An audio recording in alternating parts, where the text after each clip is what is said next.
who even use the name of Jesus to curse. Okay? And we do all these evil things in front of a holy God. We don't even understand how great God is.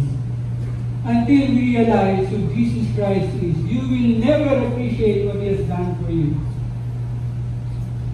Sometimes we get so used to reading words like, this is nice for me. As if we are so important that Jesus died for you. No. We can always create a new world because He's a holy God. It is only because of the mystery of the love of Jesus for all of us. Kung kasama mo nga, inaaway ka eh. Makasalamat pa. Diyos pa kaya naman natin. Hindi ka talaga. Lord, what did you see in me? To even choose me and to cause me to believe in you and to forgive me for all my sins, to go down here on earth, to be insulted, to be rejected, and I even do that every day. Right? Have you thought about that? The greatness of God. And minsan walang halos, we don't even have second thoughts of committing sin. We don't even realize what we're doing to the Lord Jesus Christ. What are we talking about today? The person of Christ. We have to understand who Jesus is. For us to have this reverential fear of God, to understand who He really is, and the greatness of His majesty, His love for all of us. For by Him all things were created, both in the heavens and the earth, visible and invisible, by the thrones of the dominions and rulers, all of earth. All things have been created through Him, and everybody? For Him. We were all created for Jesus. Sad to say, I'll be honest with you, there were times I would just read this and pray to Jesus, Lord, grant me this and grant me that. But my pleasure is really on that object. Maybe that new car, that sport, or the thing that I'm doing.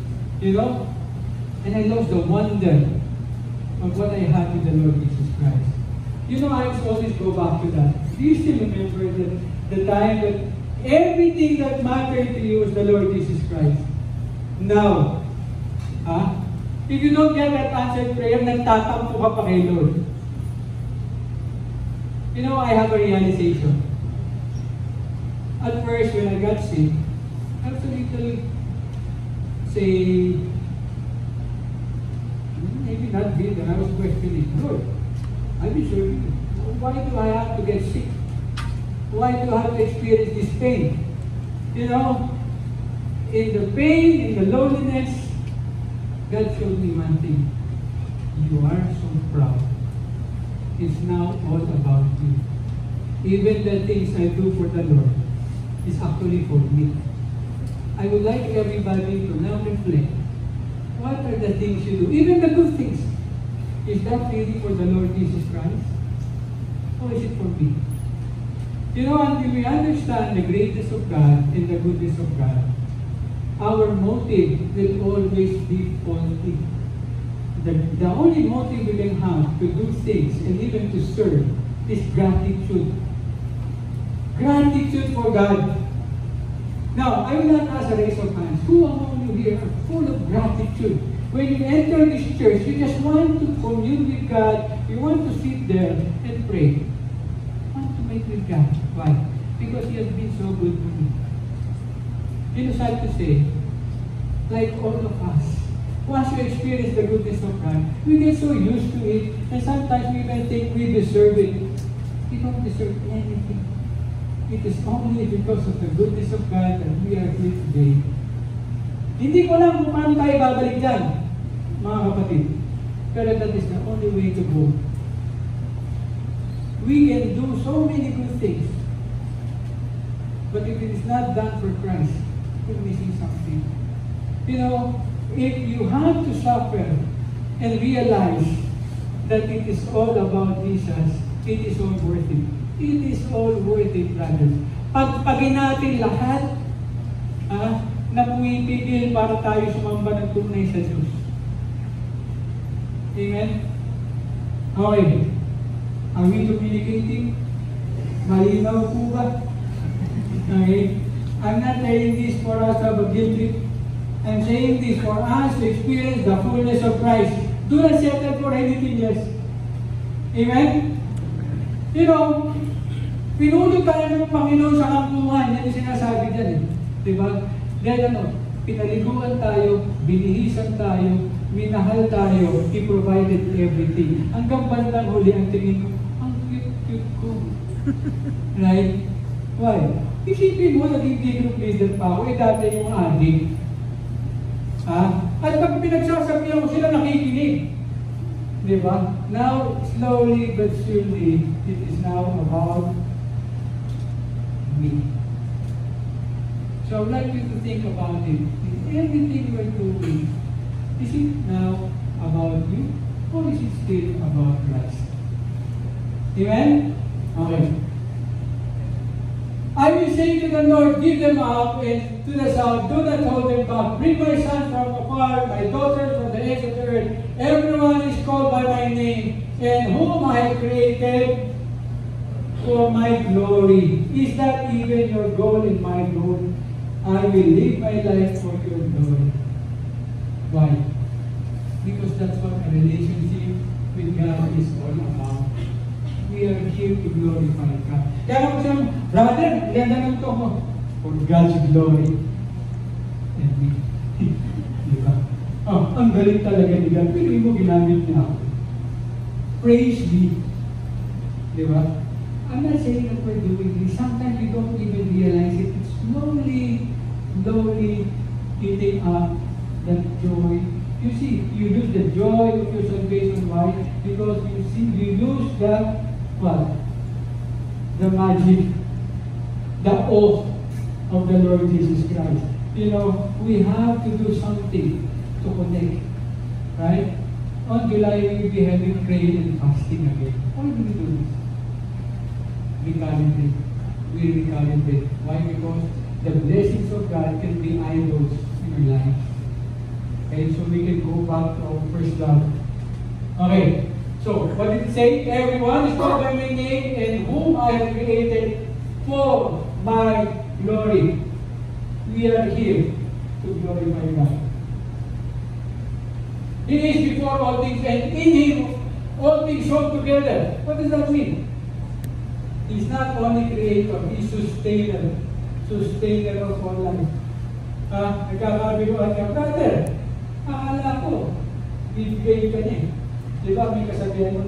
Isang bulati na lang, hindi mo may pirma, mawawala ka na. Ay, you know that saying? Walang inalaman ng bulati, kapatid. It is God who decides. So, biruan, nawala yung ballpen, kaya hindi siya makapirma. Diba? You know what I'm saying? Everything is according to the purpose and plan of God. Nothing happens by accident. Amen? Amen? Okay, sorry, brother, pray for me. Brother, pray for me. Do this and do that. Okay, you're my prayer warriors. As if you can please down for God. No, surrender! Lord, if you take me home, I will go home. If you allow me to stay, I will stay. But one thing I don't want to happen is not to learn the lesson you're teaching me. If you're experiencing some problem today, God is calling your attention. Okay, we have one ourselves. Listen. Okay, are you listening? Are you encountering problems? Are you listening? Yes. Go back to the person of Christ. Maybe you're missing out on something. Okay? I'm so blessed because Pastor, so remember when you prayed about Pastor Tom prayed for me, death this evening. He told me, brother, there might be fire in your life. Nakasugahan pa ako. Magpapapray lang ako. Nakasugahan pa ako ni Pastor. No? At first I was thinking, Pastor, healing eh. Nire-review mo ako, healing ang hinihingi ko. Why was I thinking that way? Because it was true. I was full of myself. Until I realized, yes, the greatest enemy in a Christian life is what? Myself. Amen? Ang kalaban natin, kapatid, sarili natin. When you lose the joy of salvation, it is because You are the center again. You're going back to the center. Amen? Eh minsan, pag wala ka na, anong center? Diba? So, it is a blessing for God to speak to us in a very special way. And God is speaking to you. Listen. Listen. Amen? Okay. Hebrews 1:3 says, and He is the radiance of His glory, the exact representation of His nature, and He upholds all things by the word of His power. How did God create everything? By the Logos, the Word of God. We are sustained because of the Word of God. Once He decides to say, it's done, we're all done. Amen? We understand that how personal God is. He is sustaining us. You know, even the molecules, they call it what? The electromagnetic force. But they cannot explain why we are not disintegrating. You know what the Bible says? Because He is upholding us. So pagaling ang creation from nothing, from His Word. Now, once He releases it, it will be again nothing. Naunawaan po natin? Parang buhok lang yan. Dati nandiyan. Ngayon wala na. Okay. So, He's the head of the body, the church, and He is the beginning, the firstborn from the dead. What is this verse saying? Knowing about God, the Creator, the Sustainer, He upholds everything, and now He is our head. Who is the head of CCF? Ano, Pastor Peter? No, Pastor Peter is the minister of all ministers. But the head of this church is Jesus. Okay? Once the Word of God is no longer preached in this pulpit, please exit. Takbo na ng napakalayo. Because we are here to minister. We're ministers of the Word of God. So we are opening, we are inviting anybody here. If you see there are ministers here not preaching the Word of God, please, Pastor Tom is an elder. We're so blessed. Pag may reklamo kayo, huwag nyo lang may reklamo. So, the head of the church is Christ. Aren't we privileged? Knowing all about Christ and He choose to be our head, the church. Okay. He is the firstborn. What does that mean? Balikan po natin. Ba't hindi mo makapalit? Ito pala. I'm sorry. I'm pressing it wrong. He is the firstborn from the dead. Resuscitation and resurrection are two different things. Lazarus was resuscitated, but Jesus Christ is resurrected. He was the first to be resurrected. And that promises us that one day we will be resurrected. Amen? With a glorified body. Okay? So all of us will be healed. Amen? One day. No more tears, no more pain, no more suffering. Everything will be glorious. Who is Jesus? Jesus Christ is God. Everybody, Jesus Christ is God. Jesus Christ is before all things. Jesus Christ is Creator. Jesus Christ is Sustainer. Jesus Christ is supreme over all creation. Jesus is the head of the church. Jesus Christ is ruler over all. So who is Jesus? That's who Jesus is. Application point. I'd like for everybody now to reflect. Is Jesus the ruler of your life? Don't look as against God. Allow the Spirit of God to speak to you. We may say, yes, you're the ruler of my life. But once my bank account dwindles down, natatarang na ako. Yes, Jesus, you're the ruler of my life. But I will cut corners to get that position or that money. It's not in your money, it's the ruler of your life. No. Lord, you gave me this person, I love her so much, I cannot handle being separated. She or he is the ruler of your life. Maybe ask the Lord right now, who is ruling your life today? Is Jesus the one holding your life together? Or is it the medicine you're taking, the relationship, or maybe your bank account? Nataranta ka na pag wala ka ng pera. Okay? Is He the one holding your life together? We will all bow our heads and ask the Holy Spirit of God to answer that question for us. Is Jesus the ruler of my life, or am I the one sitting on the throne? Is it all about me? Why do I do the things that I do? Why do I get easily excited? Konting gano'n lang, ma-offend ako. Why do I get insecure?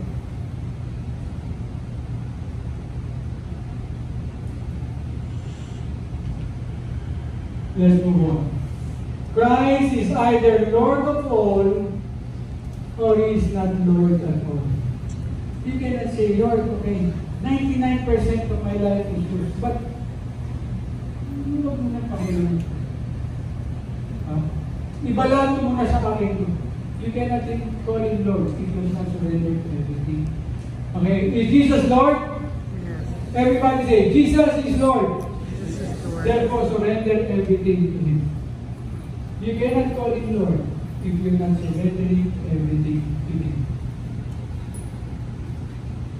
Jesus is our reconciler. Now we look at the work of Jesus. Knowing about Him, the greatness of Jesus Christ, what did He do for us?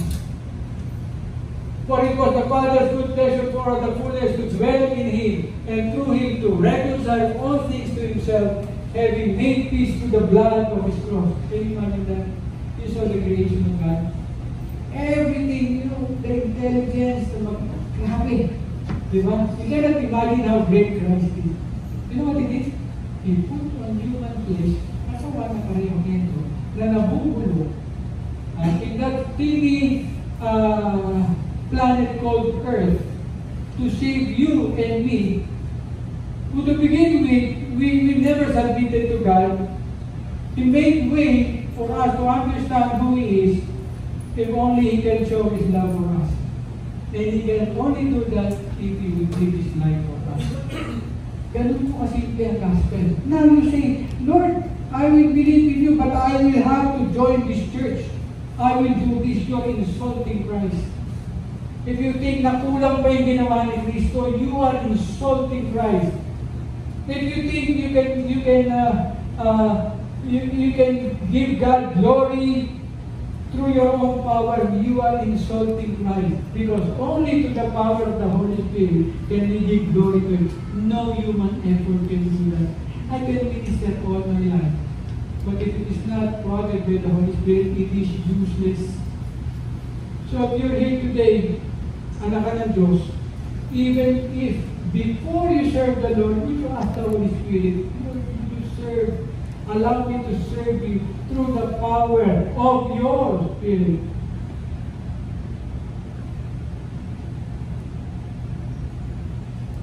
Having made peace through the blood of His cross, through Him I say, whether things on earth or things in heaven. Formerly alienated, and although you were formerly alienated and hostile in mind, engaged in wickedness, He has now reconciled you in His fleshly body through death. What does that mean? You alienated. You know what it means? Before we belonged to another kingdom, the kingdom of darkness. Do you all know that we were all slaves of the devil before? You could be a religious slave. You can be a decent slave. I was an addict, was a slave. All of us were slaves. Alienated. We belong to the kingdom of darkness. Sino po yung galing sa kadiliman ng araw?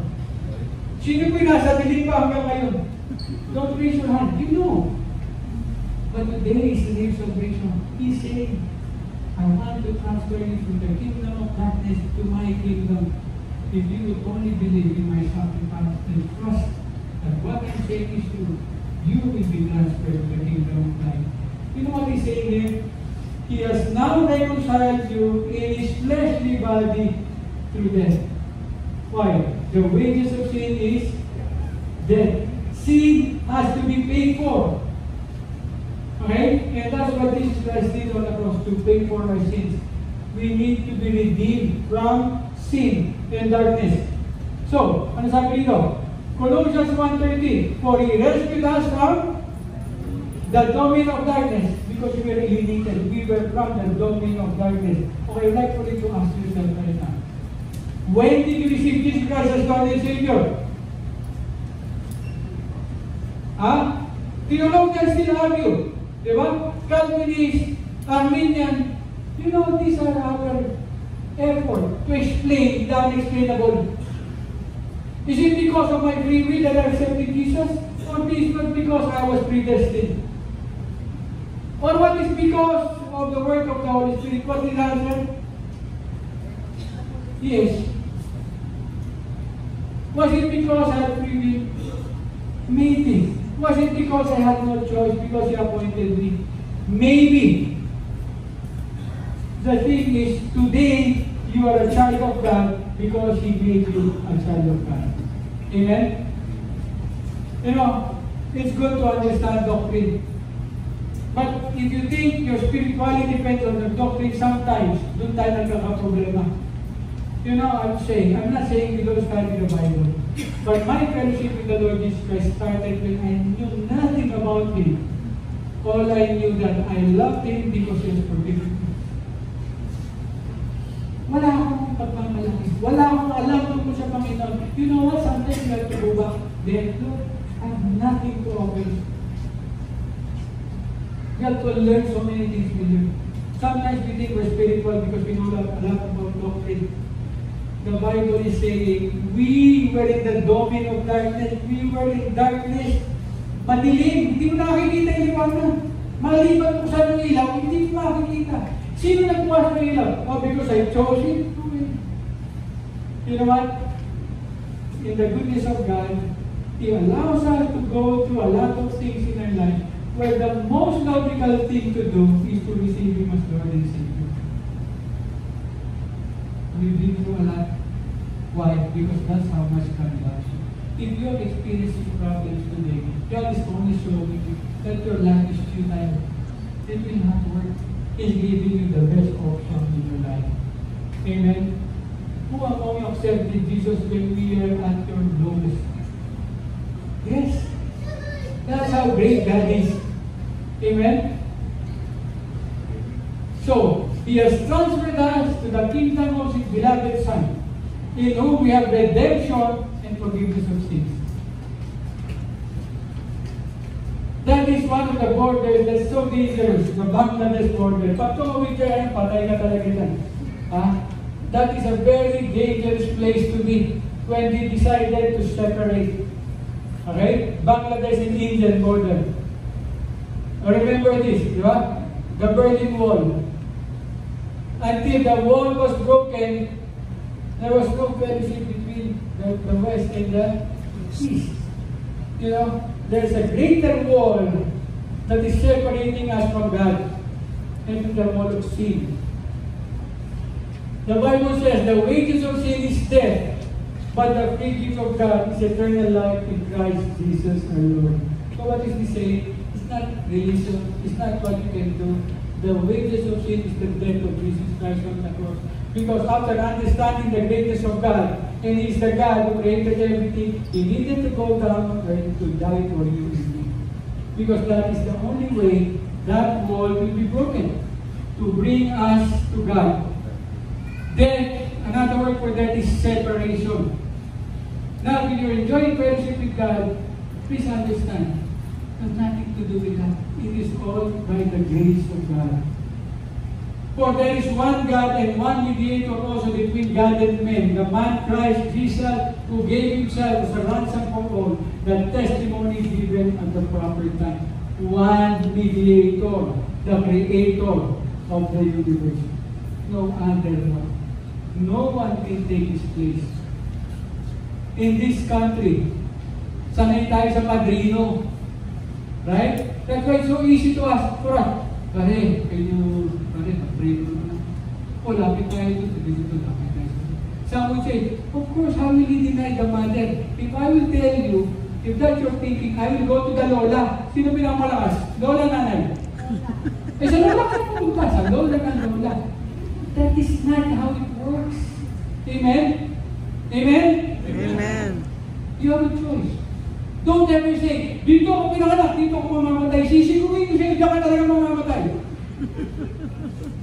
With all certainty and humility, please don't say that. That is so boastful. Can you imagine Jesus Christ going down to you and say, no, no, I'm okay. I'm okay. No, you're not okay. We're not okay. That's the reason Christ has come here to save us. For it is the Father's good pleasure for all the fullness to dwell in Him and through Him to reconcile all things to Himself, having made peace through the blood of His cross. Through Him, I say, whether things on earth or things in heaven. It's not only human beings, even creation is groaning. Di ba? Mabuti lang may Greenpeace. Di ba, helping us with nature. Even creation is groaning. Sabi nito, for we know the whole creation groans and suffers the pains of childbirth together until and do not only this, but also we ourselves having the first fruits of the Spirit. Who among you have the first fruits of the Spirit? Who among you have the Holy Spirit here? Are you groaning? Huh? When you see your children going to the bar? Huh? Are you groaning when you're watching TV? Is there groaning in your heart when you see believers in Christ living like not believers? Jailing? I'm not saying na maging mongha tayo. But if we're so used to living in this world, just as if wala ng distinction, you know, the Spirit of God will grow. Amen? No. Walang concept ko. You know, ang uso kayo? Kung ano gusto mo. That's why in the end times, what will they do? They will persecute Christians because we are the only group of people who will say what is right and what is wrong. Who are parents here? Be honest. Are you having a hard time with your children? Why? Because the culture is, Dad, iba na ngayon. No, hindi nagbago ang standard ng Panginoon. Mga anak, kung nandito kayo, makinig kayo. Makinig kayo. It's not your choice if you want to be man or woman or amoral, asexual, whatever you say. God created man and woman. It's not for us to choose. He decided long before what is right and what is wrong. Parents, huwag po tayo magdalawang isip magsabi ng tama sa mga anak natin. But also we ourselves have the first fruits of the Spirit, even ourselves, grown within ourselves, waiting eagerly for the adoption of Son, the redemption of our body. Sometimes we grow, Lord, why? Why am I growing? Lord, paano kontento na ako sa buhay? Okay. I use this as a joke lang, ha? Pero I would ask every lot of time, who among you wants to go to heaven? Please raise your hand. Ayaw nyo? Who among you wants to go to heaven? Raise your hand. Now, pabagutin na ba? I'm enjoying the world. Or is there groaning while enjoying the world? No, that is not normal. That is not normal, brothers and sisters. Pasensya na, dinediretso ko lang tayo. If you're not eager to be with the Lord, there's something wrong. Because the Spirit within us is groaning. If He is the only one groaning and not us, there's something wrong with us. That's why sometimes we call, Maranatha, Lord Jesus come. Lord Jesus come. Why? I'm not fit for this world. But if you're enjoying this world, there's something wrong. Although you were formerly alienated and hostile in mind, engaged in evil deeds, and yet has now reconciled in His flesh with body through death, in order to present you before Him holy, blameless, and beyond reproach. Lord, I thank You for the cancer. Why? Because it's the only thing that opened my eyes, that I was full of myself as your son. Full of myself.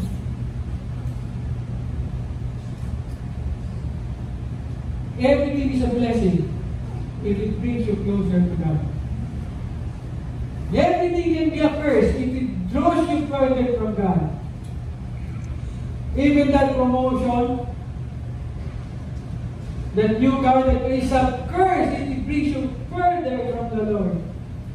Whatever brings you closer to God is the blessing you need.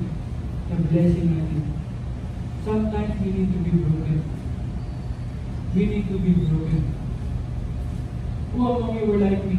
My prayers were, Lord, protect me. Lord, bless me. Lord, do it. As if I'm so afraid to experience hardships. Because if I experience hardships, what will I do? Diba? Sabi nga nila, Kristiyano na ako, I have to be blessed. You know, the greatest blessing is intimacy with God.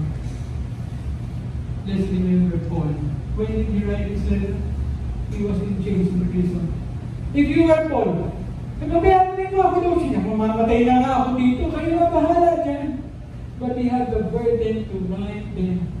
He didn't even know these people. But because he knew that the Spirit of God would minister in and through him, he ministered to them. And that is my last point. If you're not ministering, you're not serving. You've taken the throne. Ikaw na ang nakaupo sa trono. If it is not in your heart to serve, you will never experience the fullness of the Christian life. That's why he says here, and we know that God causes all things to work together for good for those who love, those who are called according, for those who be foreknew, he also predestined to be conformed in it. All things work together for good. What are all things? Does that include problems? Yes. Why? Because the goal of the Christian life is what? For us to be conformed to the image of Christ. What is the prayer? Lord, please don't allow me to experience problems. You know, the Lord will say, you know you need problems. Because my goal is to transform you to the image of Christ. Amen? Huwag po tayo matakot. Because God knows what He's doing. You just have to trust Him. And so, He would be the firstborn among men. And this will be tested. He also called. Those He called, He justified. If you're Calvinist, this is true. Nobody can stop that. Why? Because of my free will? I don't know. The thing is, God chose you. Who among you are chosen by God? Please clap your hands. Papapo natin ang Panginoon. Can you explain that? I don't know how to explain that, but one thing I'm sure of, He called you because He loves you. He called us, He justified us, and He will glorify us. What does that mean? One day, glory days will come. No more sin, no more suffering. In the meantime, will there be problems? Okay, sabihin mo sa katabi mo. Yes. Ikaw, ang problema mo. Kung sabihin ikaw ang problema. May problema tayo. Hindi mo mawala yan. Okay. So, yes, now reconcile. Okay. If indeed you continue, if indeed you continue the faith. Sad to say, there are so many people in the churches who don't even have a relationship with Christ. Because they heard the motivational speaker, ang galing magsalita, I feel good when he speaks, therefore I will join your group. But what you tell me to stop this relationship that is not glorifying to God, to stop this practice that is not glorifying to God, goodbye. All I need is the blessing. That is not Christianity. That is churchianity. So many mega churches are full of unbelievers. I pray all of us here to go home understanding what the person of Christ is and what is the work of Christ. He reconciled us to the death of the cross. Because first and foremost is for you to be saved from sin, to be transferred from darkness to light. Iyan lang muna ang intindihin mo. Kalimutan mo na muna lahat. For I'm confident of this very thing, that He who began a good work with you will perfect it. Okay, you're struggling with your Christian life. Don't worry. God knows how to deal with you. What is started, He will finish. Okay? Sabi ko sa katabi mo, magbabago ka rin. Kasi babaguhin ka ni Lord. Diba? Whether in this lifetime or the next. definitely what is started, we will finish.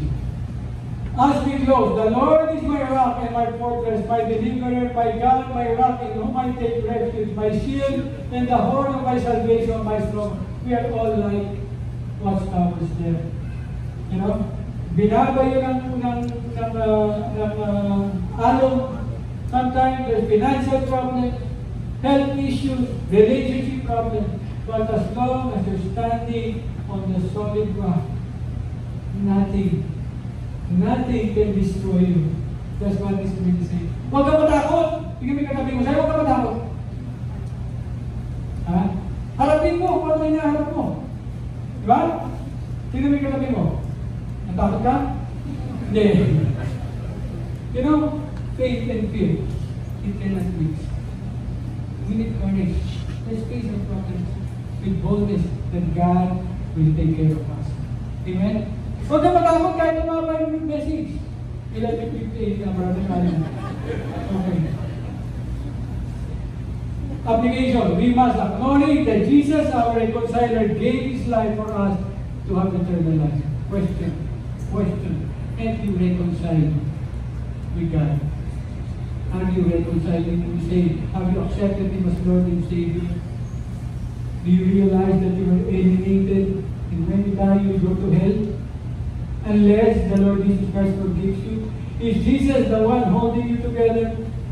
O pinagkatiwala mo sa pera, sa relasyon, sa ibang tao? Go back to the Lord. Just repent. Lord, no matter what happens, you will be home with me. Amen? Nakatulog na kayo? Amen? Amen. The answer to alienation is reconciliation. You know, you just believe, sometimes you're alienated.